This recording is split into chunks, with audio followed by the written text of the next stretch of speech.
boy, do I have tips for you. So when you are putting your videos together, a lot of content creators think that automatic discovery is a thing on YouTube, and it kind of is, but it's also kind of not. And the reason that it's kind of not is because in order for your videos to continue to get shown to people, that's called an impression on YouTube. But when YouTube gives your video an impression, which means they show it to somebody on the platform, you need to make sure that your thumbnail and your title are clickable in terms of you need to define exactly what it is about your thumbnail and title that would make somebody think like, oh yeah, this is for me and this is something that I'm interested in, or there's something about this, I'm curious about it, or wow, this looks epic, or like, hey, you know, I've been wanting to learn that for a while, or whatever the thing is. But you make it clear, and your packaging is what we call that. Your packaging is your topic, your title, and your thumbnail, but you need to make sure that one, you're making videos on topics that people care about. For example, I just looked at a channel today, and on that particular channel, he's got videos that say things like running down the street, right? And as a new content creator, that type of thing, unless you have a really epic thumbnail, that type of thing just isn't something that's going to get your video, you know, off the ground, because you running down the street might be something that, you know, people just at scale don't really care about, especially those first initial people that are getting the impressions on your video.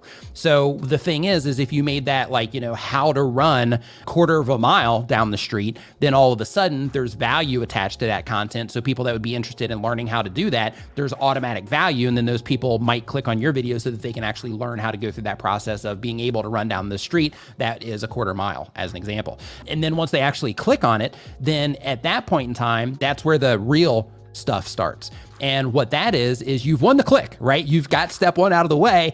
Next, you have to be able to keep people watching for an amount of time that YouTube deems as competitive for the content that you have and the people that are interacting with it. And once you start getting people to enjoy your content, clicking on it and enjoying the content, once that starts to happen, then YouTube starts to identify the people that are having a positive experience with your content. And when YouTube's identifying the people that are having a positive experience with your content, then they start identifying on the platform other people that might also enjoy your content based on the things that they watch and how they interact with other content on the platform. So because of that, it's really important to not just think, hey, I'm just going to upload videos and just kind of like, you know, just not be intentional about anything. I'm just like making cool stuff and getting it up there. Like that will, you know, like if you're legitimately making like really epic stuff and you can get people to click on it, that's fine. But if you're like, hey, I'm just, you know, learning how to do this, I'm just getting my feet wet, I'm just getting in, then in that case, making sure that, you know, you're making videos on things people care about, you're able to get them to click, able to get them to watch for a fair amount of time, just so that YouTube can deem it as a satisfactory experience for them.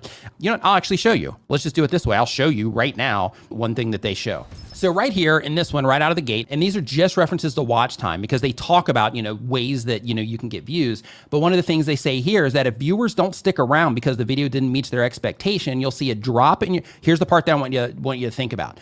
You'll see a drop in your audience retention, which can result in your video being less likely to be recommended on YouTube. Okay. So this part is about writing good titles that don't mislead people, right? This is writing titles that people will respond to where you accurately describe the video, or you're compelling while you're describing the video. You're letting them know legitimately what's in it. You're not just trying to get people to click for the sake of getting them to click. In addition to that, another reference about thumbnails is if your thumbnails and titles don't deliver on their promise of what's in the video, viewers tend to leave almost immediately. And this is the key part right here, which can limit your discoverability on YouTube. Next, the longer you can keep people watching on YouTube because of your content, the more your content may get surfaced. Okay.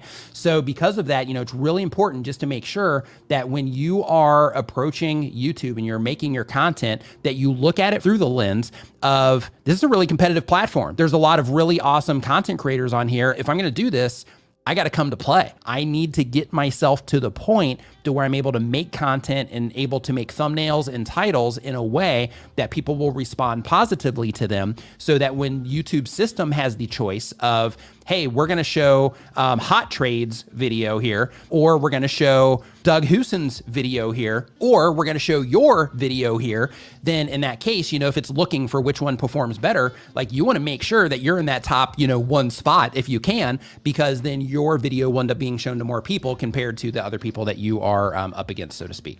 So, you know, because of that, you know, how people respond to what it is that you're doing is critical, and you need to understand that. You got to make sure that you take that approach of, all right, I'm on YouTube.